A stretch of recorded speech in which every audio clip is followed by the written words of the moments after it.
Instant కర్మ అంటారు ఇదే అనుకుంటా కదా. ఇన్‌స్టాంట్ కర్మ అంటే మనం వీడియోస్‌లో చూస్తుంటాం. మనం ఎవడన్నా ఒక దెబ్బేస్తే, మనం ఎవడన్నా మోసం చేస్తే కర్మ మనకి ఏదో రూపంలో తిప్పికొట్టిద్ది. అట్లాంటిది ఈ సంఘటన చూడండి. వీళ్ళు కారుతో ఢీకొట్టి 40 లక్షలు దోపిడీ చేశారంటండి. తిరిగి పారిపోతుండగా కారు బోల్తా పడింది.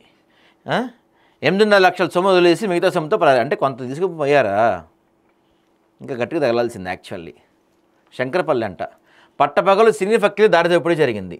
40 లక్షలు ఇద్దరు వ్యక్తులు కారులో తీసుకెళ్తుండగా వెనక నుంచి కారుతో వచ్చి ఢీకొట్టిన నిందితులు తుపాకీ కత్తితో బెదిరించి డబ్బులు లాక్కొని వెళ్ళిపోయారు. కొద్ది దూరం వెళ్ళాక నిందితులు కారు బోల్తా పడటంతో 8.5 లక్షలు వదిలేసి మిగిలిన డబ్బుతో పరారయ్యారు. ఆ మాత్రం ఎందుకు వదిలేశారు, తీసుకొని రాలేదేమో.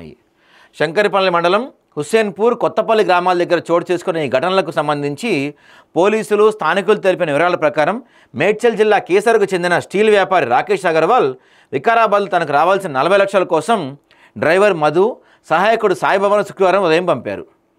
సో ఇదంతా ప్లాన్ అయి ఉండొచ్చు. వాళ్ళిద్దరూ డబ్బులు తీసుకొని కారులో తిరిగి ప్రయాణమయ్యారు.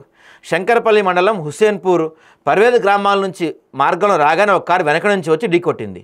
ఇప్పుడు వీళ్ళు అక్కడికి వెళ్ళి 40 లక్షలు తీసుకొస్తున్నారని వాళ్ళకి ఎట్ట తెలుసు, వేరే కారు వాళ్ళకి ఎవరో వాళ్ళోళ్ళే అయి ఉంటారు ఇది గ్యారంటీగా.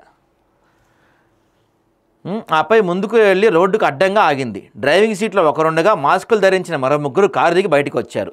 రాయితో కారు అద్దం పగలగొట్టి తుపాకీ కత్తి చూపిస్తూ డబ్బులు బ్యాగ్ ఇవ్వాలని మధు సాయిబను బెదిరించారు. వారు భయంతో బ్యాగ్ ఇవ్వగానే వచ్చిన కారులో ఎక్కి పరారయ్యారు. అయితే 4 కిలోమీటర్ల దూరంలోని కొత్తపల్లి చేరుకున్నాక మలుపు దగ్గర అదుపు తప్పి కల్వర్ ఢీక్కొని వారి కారు పల్టీ కొట్టింది. దీంతో కరెన్సీ కట్టలు రహదారిపై చల్లతిరిగా పడిపోయాయి. స్థానికులు వచ్చి ఆరా తీసేలోపు కారులోంచి బయటకు వచ్చిన ఇద్దరు నిందితులు చేతికి అందిన డబ్బు సంచులతో పరుగుపెట్టారు. బయటపడ్డ నోట్ల కట్టలను స్థానికులు కొందరు తీసుకుంటుండగా కారులోంచి మరో ఇద్దరు బయటకు వచ్చారు. ఏం జరిగిందని స్థానికులు అడగ్గా, మేము డబ్బు తీసుకొస్తుంటే కొందరు దాడి చేసి లాక్కోవడానికి ప్రయత్నించారు, పారిపోతుండగా ఇలా జరిగిందని చెప్పారు. మరింత జనం పోగ్గావడాన్ని గమనించిన ఇద్దరు డబ్బులు వేసి పారిపోయారంట. 8 లక్షలు స్వాధీనం చేసుకున్నారంట. ఇది అంతా ఏదో పెద్ద ప్లాన్లా లేదు, అంతా వెల్ ప్లాన్డ్. ముందే వాళ్ళు కారులో డబ్బులు తీసుకెళ్తున్న వీళ్ళకి ఎట్ట తెలుసు. కాకపోతే ఇన్స్టాంట్ కర్మ, వెంటనే వాళ్ళకి దేవుడు చూపించాడు కదా.